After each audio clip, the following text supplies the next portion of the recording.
तो हमने पिछले लेक्चरों में पदार्थ विज्ञान का परिचय देखा था। तो अब हम नेक्स्ट चैप्टर देखते हैं। चैप्टर 3 है द्रव्य विज्ञानी।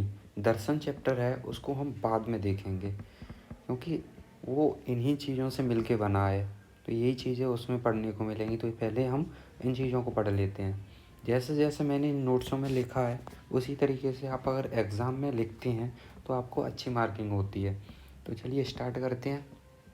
द्रव्य विज्ञानी। सबसे पहले द्रव्य होता क्या है, उसकी निरुक्ति क्या है। द्रवगतो धातु में कित प्रत्यय करने से क्या बना है, द्रव्य शब्द की निष्पत्ति हुई है। परिभाषा देखते हैं क्या है। द्रवति गच्छति परिणामिति द्रव्यम।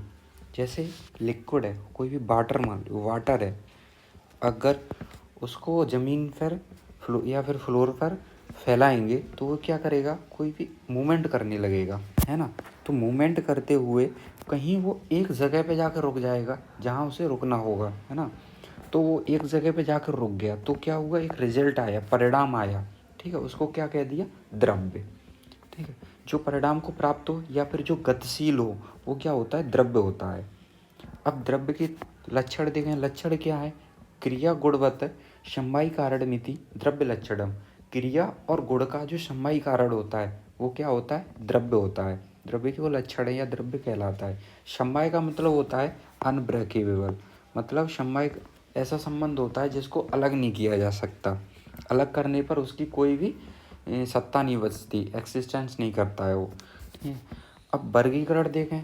कारण वर्गीकरण दो भागों में इसको पहले विभाजित किया है, कारण द्रव्य और कार्य द्रव्य। अब कारण द्रव्य कौन से 9 होते हैं और कार्य द्रव्य 4 माने हैं। कौन कौन से 9 होते हैं, पंच महाभूत हैं, आकाश, वायु, अग्नि, जल, पृथ्वी और मन, काल, दिशा और आत्मा। कार्य द्रव्य 4 हैं। कौन कौन से, वायु, अग्नि, जल और पृथ्वी।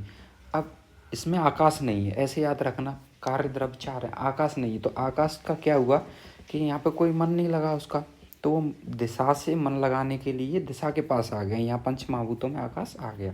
तो इस तरीके से ये कार्य द्रव्य। अब कार्य द्रव्य को अगेन 2 भागों में डिवाइड किया है। कौन कौन से, सेंद्रिय और निरेंद्रिय। सेंद्रियों को दूसरा नाम है चेतन द्रव्य और निरेंद्रिय का दूसरा नाम है अचेतन द्रव्य। अब चेतन द्रव्य, इनको भी और सब डिवीजन है इनका, भाव्यंतर और अंत और अंतश्चेतन। भाव्यंतर चेतन द्रव्य और अंतश्चेतन द्रव्य। भाव्यंतर मतलब जो बाहरी, जैसे वनस्पति हैं, वटगुलर वगैरह, है ना। और वानस्पत्य मतलब फल, औषध, जैसे मेडिसिन प्लांट, ये यव आएंगे, यव, है ना, यवागु वगैरह, उनमें कौन कौन से जौ और यव आ जाते हैं। विरुद्ध में गुड़ुच्य आदि, है ना। और अंतःचेतन में भी 4 होते हैं, जरायुज, अंडज, स्वेदज और उद्भिज। जरायुज जो ह्यूमन से उत्पन्न होते हैं, अंडज जो एग से उत्पन्न होते हैं, अंडे से, जैसे सांप है ना। और स्वेदज जो, स्वेद मतलब पसीना, है ना, हमारे जो पसीने से उत्पन्न होते हैं वो। और उद्भिज जो पृथ्वी से उत्पन्न हुए हैं अपने आप, वो क्या होते हैं, इंद्रगोप। निरेंद्रियों को 2 भागों में डिवाइड किया है, धातु और अधातु। धातुओं में सारे मिनरल्स आ जाते हैं, है ना।